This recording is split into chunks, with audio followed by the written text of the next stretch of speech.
every single day. Today I have a special guest, Mr. David Roper. Mr. David is from Miami, from the state of Florida, down there in Miami, and he is a part of the Green Haven Project, a project that feeds the community down there in Florida. David, I'll give you the floor and just kind of tell us in the about what you all are doing with the Green Haven Project and how are you guys actually teaching and helping and help nurture the community down there in Florida. Word, appreciate you having me on. What's going on, everybody? My name is David Michael. David Roper. You know, a lot of people call me David Michael, King Jedi. Okay. You know what I'm saying? But for the most part, I am the president of Green Haven Project.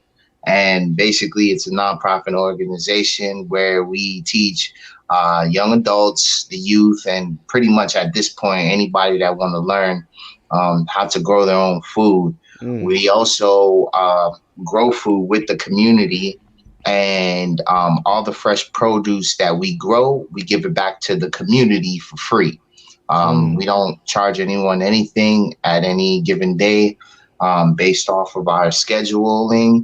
And when we are open, you know, pretty much anybody could come by and get fresh fruits and fresh vegetables. Everything that we do is pretty much organic.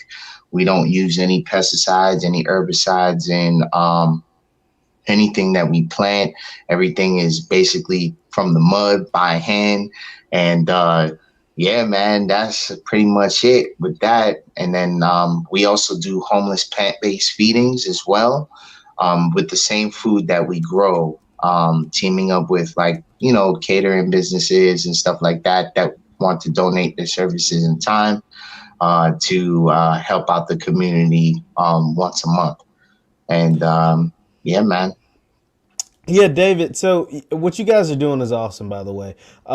Just talk to me about how you got started. How did this organization come about, and how were you able to sustain and stay afloat when you grow all your food, when you're not selling it, but you're giving it back to the community down there in Miami, Florida?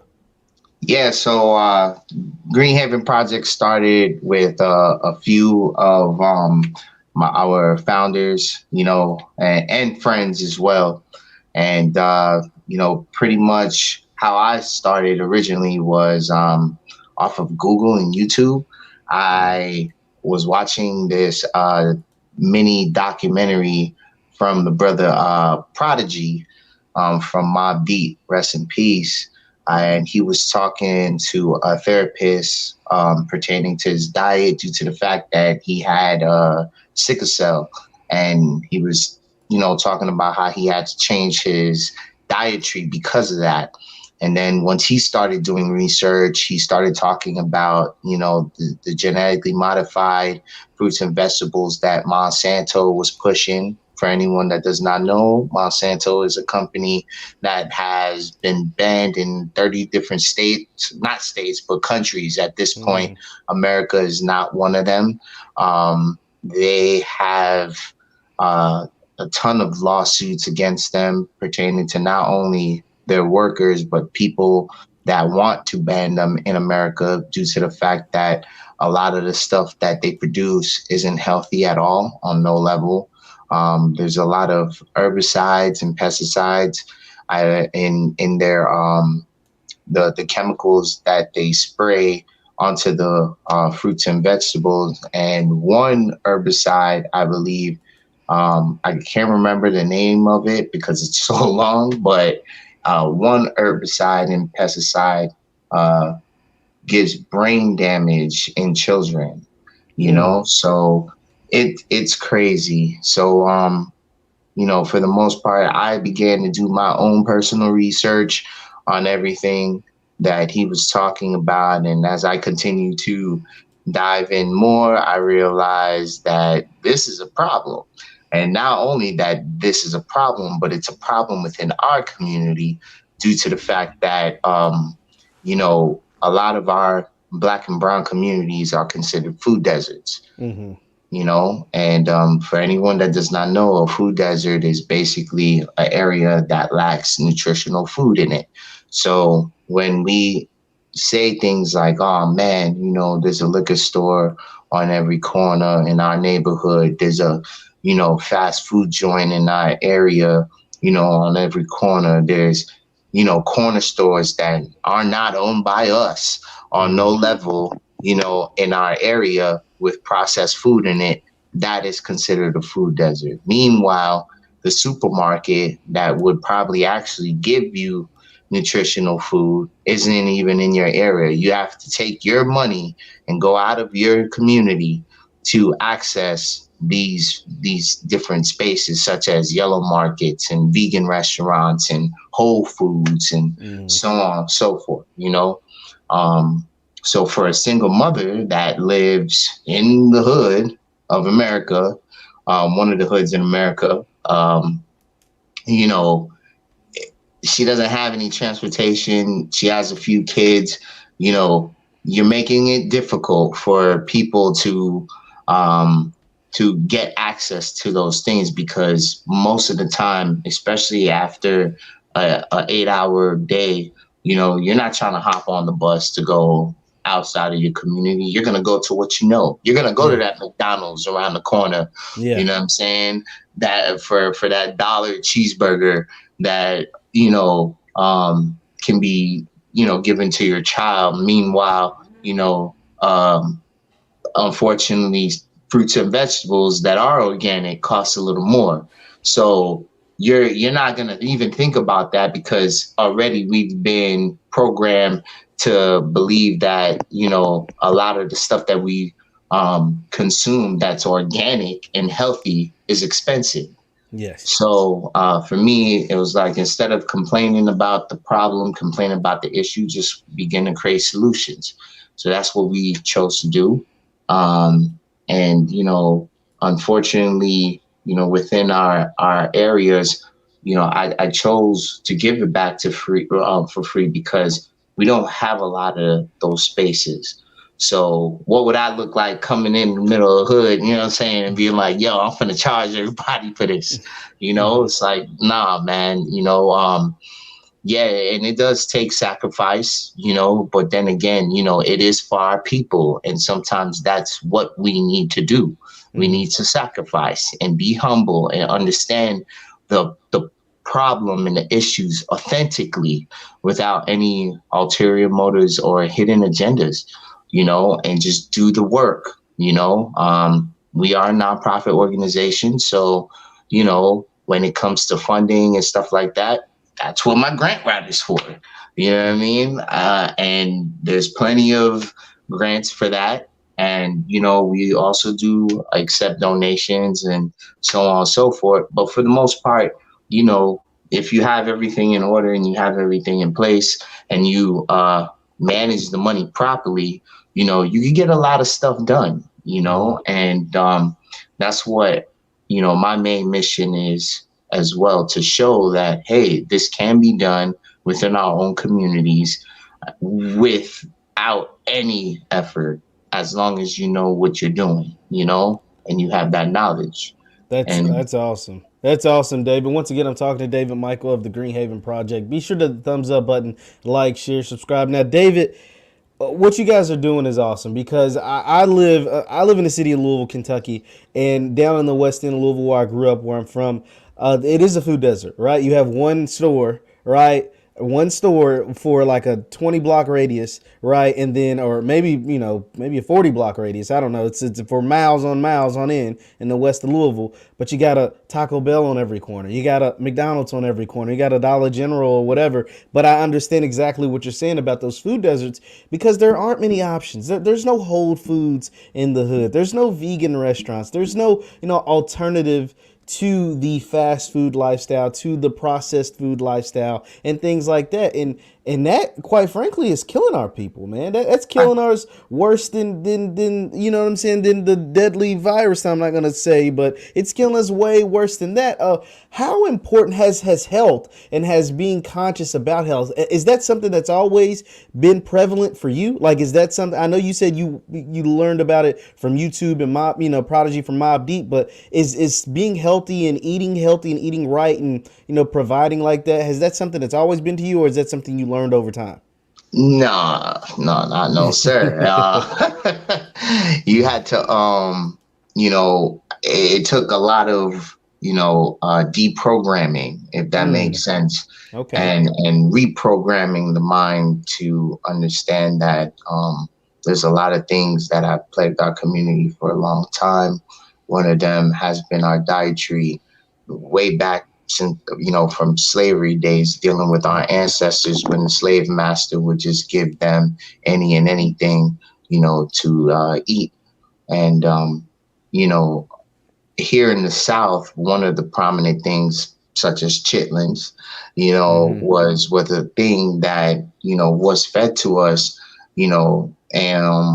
at, when we first was kidnapped and bought over here. Hmm. And now it's still a dish in 2021, and people Mm, still eat that and hold on to that slave mentality, syndrome. I like to call it the old slave master mentality, hmm. and it's just sad, man. It's sad. And, like I said, looking at statistics and everything that has been going on over the course of time, you know, African folks in this country, we're in the negative with everything when it comes to statistics, where, high blood pressure, Hmm. diabetes, cancer, obesity, you know what I'm saying? So on and so forth. The list goes on, and then we wonder why, these young brothers dying at 50 something years old. And when you come to Man, hear yeah. about it, it's about their health and their Hmm. dietary and so on and so forth. So, I'm no saint. I'm still learning. I'm still educating myself, but I'm being cautious. At the same time, on a lot of the stuff that I do digest and what I eat, I make sure to Hmm. keep a healthy balance with my dietary, and continue to move forward from there. You know, and I really hope everybody, that's listening and that would watch this, if you haven't already, you begin to do the same, because these people ain't playing. Hmm. They have not been playing for a while. You know what I'm saying? Matter of fact, since we got here, these folks ain't been playing. So, they trying to take us out, and this is just one way how they've been able to do that, Absolutely. through our food.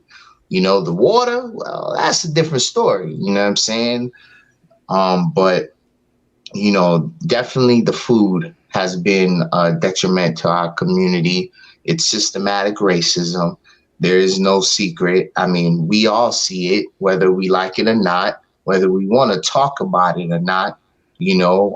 There is a large gap within society when it comes to the segregation of not only our communities, but what's in our communities, Yes. and when it comes to the food, once again, this is a major issue, and then we wonder why, you know, our children grow up and have all these mental issues and so on and so forth, or behavioral issues when they go into school. If, they eat in a bag of hot Cheetos in the morning time, you Hmm. know what I'm saying? Or when they're being fed, foolishness at before they go to bed, or just throughout the day, because man, it's so much. It is. It's It it's is. ridiculous, Now, man. now, David, what I want to ask you once again, I'm talking to David Michael of the Green Haven Project down there in Miami, Florida. He has the project, the Green Haven Project has basically they grow food and they feed the community for free. Be sure to hit the thumbs up button, like, share, subscribe. Now, David, since you all, first of all, I want to ask you, when did the Green Haven Project start? When did you guys start growing the food? You talked about how you got started, but when did you start? And how have you seen, if any, differences within the community since you've been giving it nutrients and feeding it the proper food since you've been started down there with the Green Haven Project? Where so I started uh teaching myself and getting the help of others by learning from them back in when was it, 2017. Okay. I started doing this at a youth center, Mm-hmm. mentoring the youth and as I was learning, I was teaching them. So I got Mm-hmm. that opportunity to do that with one of my buddies and a mentor of mine. And from there, I had received a call a couple of years later in 2018, well, 2019, asking if I could come out and look at a 2 acre property and Mm. if I wanted to do anything on it. So, when I saw it, I'm like, yeah, like I'm about that. Like, let me get that, Yeah. and from there, I began to build a small team of folks that was consistent. And we decided, eventually to create a nonprofit organization out of it. And prior to us even growing anything there, we made sure that we tapped in with the locals there. Because originally I'm Mm-hmm. from Brooklyn, you know what I'm saying? I'm from Brooklyn, New Okay. York. So, I always believe that when you show up at a space, it's always out of respect to, holler at the people that are there. You know what I mean? Absolutely. Absolutely. Some people been living there all their life. What I look like just coming in, oh, I'm here now, like, what's up? You feel me? Like, nah, yo, I'm gonna check in with y'all. I'm gonna holler at y'all, hey, what's up? This is what we want to do. This is what we plan on doing. You know what I'm saying? What y'all want to see grown here? Mm-hmm. This is y'all area. When I leave from here, they still gotta be there. Mm-hmm. So we asked, they gave us a list, and whatever was in season, that's what we began working on. And we've been doing this work, of course, prior to, the situation that took place last year. Mm-hmm. And, how that affected our work wasn't really major. It was more of an eye opening for a lot of people. So it brought more attention to what we were doing within the Mm. neighborhood. People started asking us questions about some of the herbs that we were that we are producing still. And people began to become more interested in what we were doing. Of course, we had more people showing up, coming to get stuff.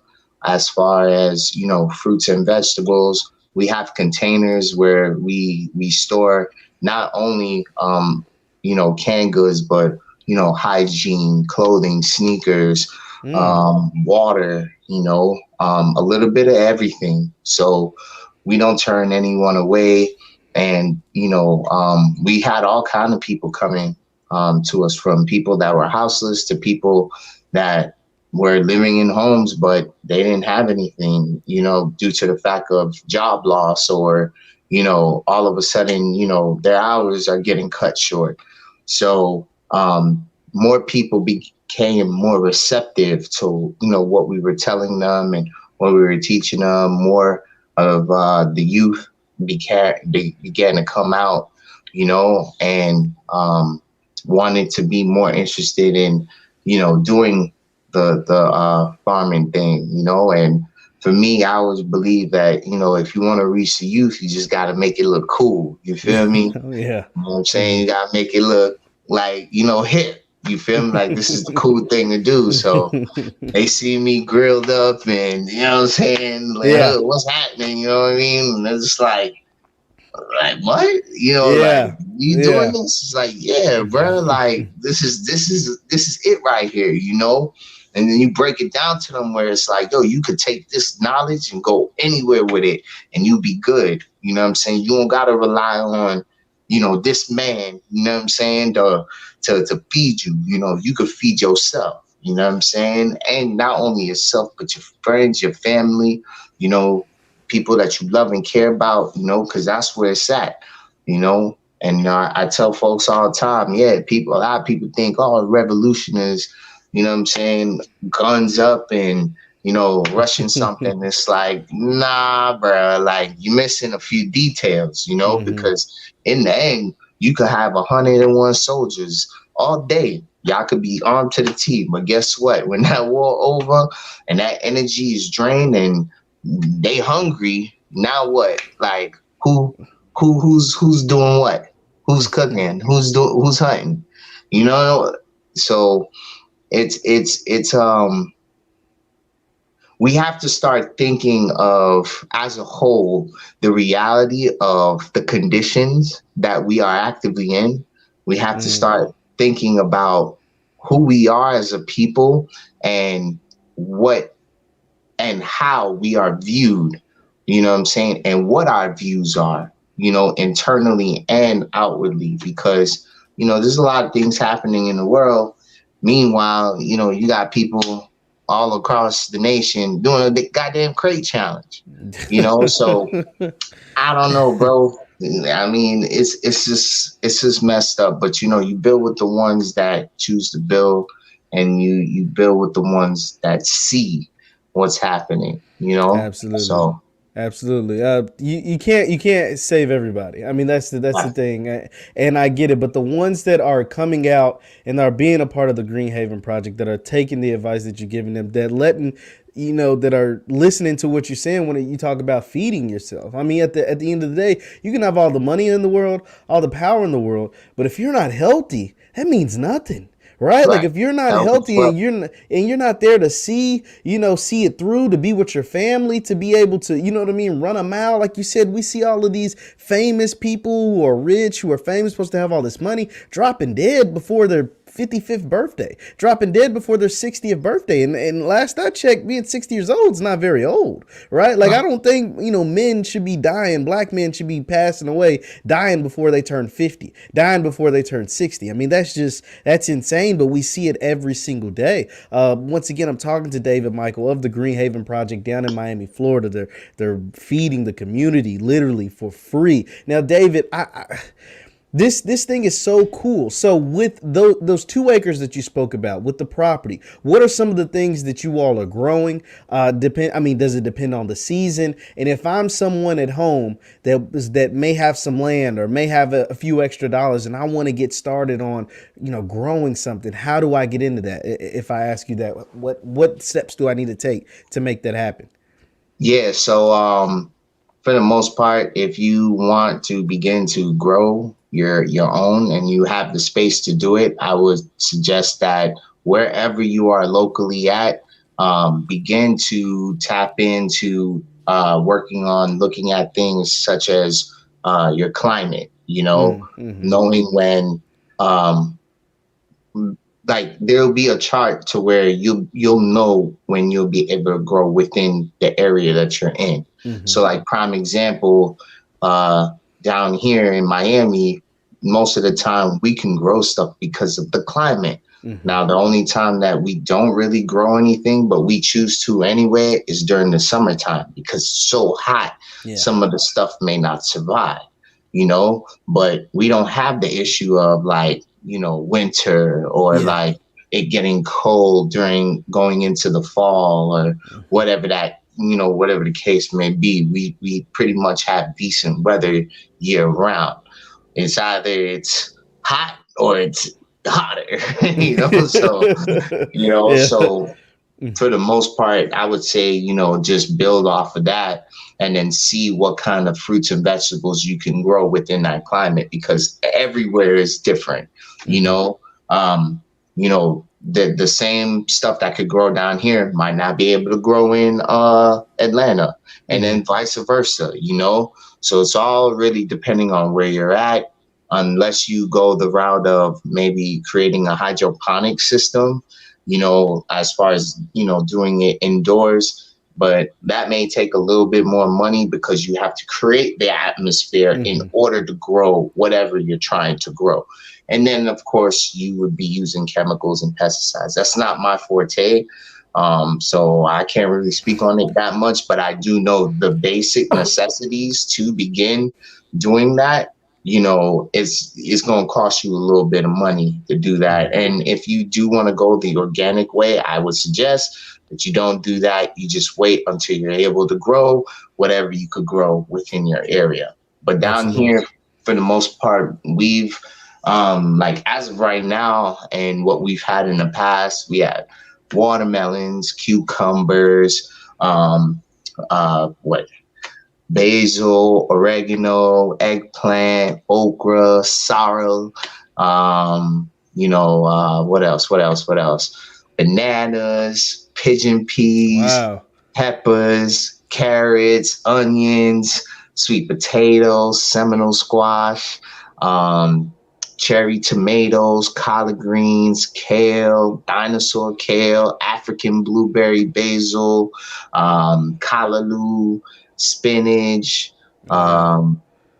What else? Man, bananas. I don't know if I said banana, star fruit, passion fruit, Cereseed, You um, guys just do it all. moringa.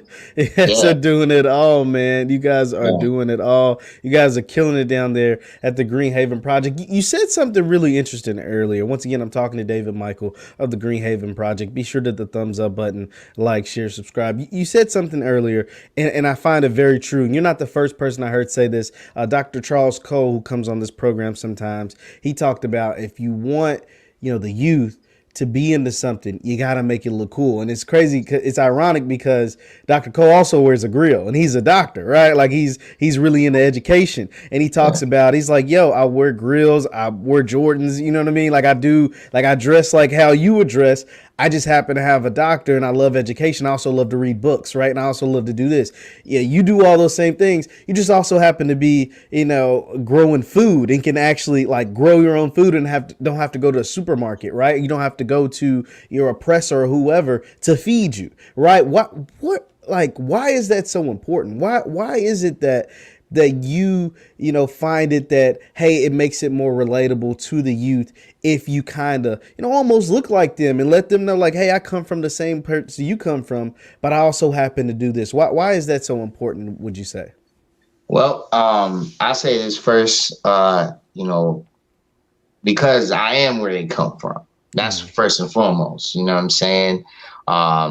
Because a lot of times, people would see you and would automatically think, oh man, you're not in it. It's a stereotype. mm-hmm. So we're breaking that. It don't matter what you look like. You know what I'm saying? I've met people that was tatted up and never been to prison, never been been in the hood, but the minute you see them, you think, oh man. And then it's like, yo, this kid's a fucking, this kid's a nerd. You know what I'm saying? But then on the other hand, the one that is clean faced, sharp, and that man, a mass murderer. You know what I mean? So, you know, um, nowadays, especially with the culture, everything is just in your face. They go off of sight, not what they hear. So if they think, a lot of times, especially with the kids, they're so impressionable sometimes, unfortunately, maybe that is one of the ways to get to them based off of what I learned, like, I mean, I'm still me, as you see. I rock stuff like this all the time, Mm-hmm. different little sayings and stuff. I protest also with what I wear, you know what I'm saying, and how I wear it, you Mm-hmm. know. So there's still that element of you being you, but when a lot of times when people see certain stuff, like, oh man, you wearing LeBrons and this, that, the other, but I'm wearing the LeBrons in the dirt. I'm out there. I'm not, working. I'm working in them. So I just feel that it's important to show them that, hey, somebody that look like you can, do whatever you can be yourself and do whatever you want without having to worry about any kind of judgment. You know. And you can, being smart is cool. You still could have a Absolutely. grill. You still could, what I'm saying, have whatever you want, however you want to do it, and still, maintain yourself. You don't have to fit into, a stereotype of what this looks like or Mm-hmm. what that looks like. No, if you want to look like that, that's cool, but make sure you do it with integrity and you do it with pride, you know what I'm saying? Because that's what you're representing to the world, and, it's not, most of the time, it's not really what is, on your body anyway. It's what's going on up here, Yeah. So, Yeah. Well, yeah, I mean, man. that's awesome. Now, David, I do have to ask you, if somebody refers to you as a black farmer, would that be correct? Would you say that's correct? And what's it been like, to have that transition into being someone who is knowledgeable about a aspect of life that most black folks are. I mean, I can tell you straight up, I can't grow food, right? Like, and I know I'm not alone when I say this, but what's it been like to have that kind of knowledge, and what's it been like for you to have that kind of knowledge and be able to spread that knowledge throughout your community down there in Miami, Florida? Um, First, I wouldn't consider myself as a farmer. Mm-hmm. I like to consider myself as a survivalist, and Mm. that is still learning, because that's one of the reasons why that I'm doing what I'm doing. Survival, you know. I like to keep track on everything that's going on in the world and current events and so on and so forth. And it's consistently getting worse. And there will come a time where, you know, like it or not, we're gonna really need certain qualities and traits to have in order to survive. Mm. Growing your own food, that's gonna be one of them.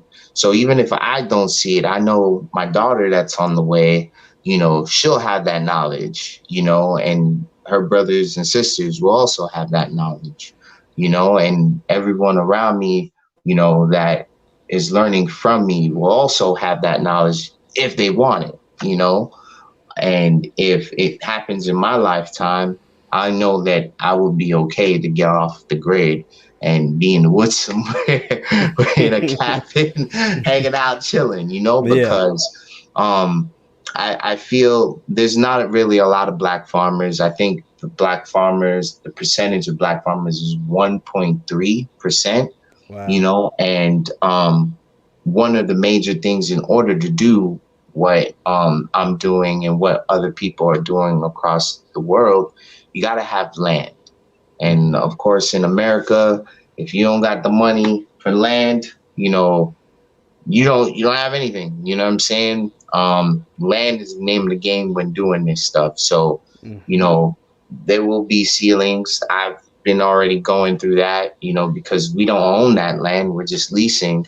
And with colonization, colonizing within our communities, I don't like to call it gentrification because, gentrification is just beautifying a group of people occupying a space and beautifying it. We're not taking anything away from that neighborhood. We're adding to it. We're adding more Mm. life to it.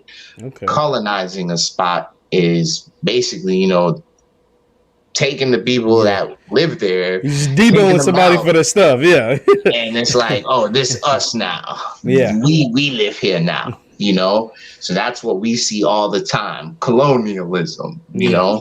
And I think we really need to, when we're talking about that particular aspect of it, like we have to put it in the right context, because when we say gentrification, people might not understand what we're talking about if they understand both of those words, the meaning Mm. of those words, So, but yeah, man, I feel that at this point, for me, um, I just look at it as like, yeah, man, I'm just doing it, you know, to survive, and I want my people to survive.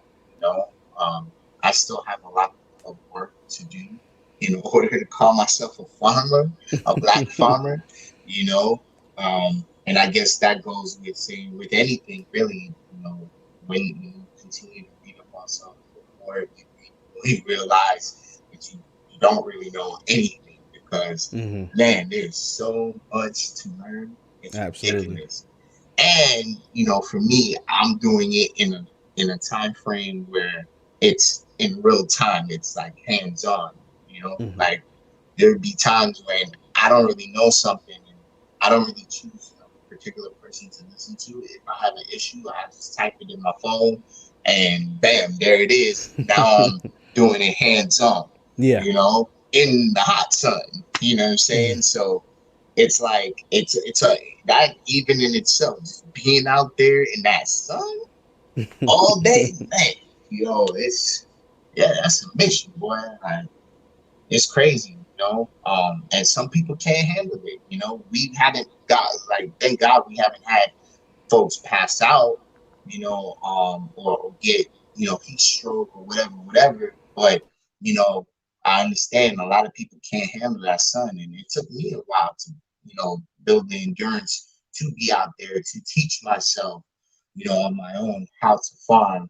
And like I said, I still got a long way to go. So, for me, until I master it, you know what I'm saying, then I'll be like, yeah, I'm black farming. For now, it's like, nah, survivalist. I'm just Yeah. doing this so I could learn how to, learn the trade. So I'll be on point if God forbid anything happens. Absolutely, absolutely. Once again, we're talking to David Michael of the Green Haven Project. Be sure to hit the thumbs up button, like, share, subscribe. We're talking about growing your own food, feeding your family, feeding your community, and survival at the end of the day, because that's the biggest thing. It's hard to at the end of the day you're at war, right? And one of the keys to war and to surviving is to be able to feed yourself and to be able to provide, and not just feed yourself and allowing your oppressor to feed you, but to feed yourself with nutrition and things that'll keep you healthy, foods that'll actually keep you healthy. Now, David, I'm going to get you out on this because I've held you for a long time, buddy, but I appreciate everything that you've talked about. Just if you have, any final words that you'd say to the audience and say to anyone listening about whether it's growing your own food, survival, or anything that you all have going on with the Green Haven Project, the floor is yours, sir. Yeah, I just want to say to everybody out there, man, especially our melanated people, you know, I would just say, listen, just if you can, learn to grow your own food, learn how to shoot a gun properly, you know, um, research, figure out who you are as a person, figure out your ancestral background, all those things mean a big difference, especially in the times that we are living in. If you are in Miami and you want to hit us up, feel free to hit us up on IG, Greenhaven dot Haven dot project. We also have a website, www.greenhavenproject.org. You know, um, Everything is there pretty much. And if you want to come out and learn something, we'll be there chilling, waiting. You know what I mean? So yeah, Absolutely. man, brother, I Absolutely. appreciate you, man. Uh, Putting me on your platform and allowing me to have my voice be heard. You know what I'm saying? Respect to what you do, bro. Yes, sir. I appreciate it. And there's the website, www.greenhavenproject.org. You can go in there, check out everything that David and the team down there in Miami, Florida is doing. And for those of you that can, you can join us at the All Black National Convention. It takes place October 29th through November 1st in Orlando, Florida at the Omni Hotel. We'll be talking about things like what David spoke about today, growing your own food, new black media, everything, all things and everything black owned and black in our community. So thank you, David, once again. We love what you're doing, sir. Trust me, I am going to be tapped in with you because I'm trying to get on that healthy kick too, man. I understand that, like I said, it's survival out here, man. It's not just about looking cool or doing this kind of stuff. It's really about the beneficial of our families, about the black families, and the more knowledge that we can get, the better we're all going to be for sure. And so thank you all for joining us tonight, and we will see you next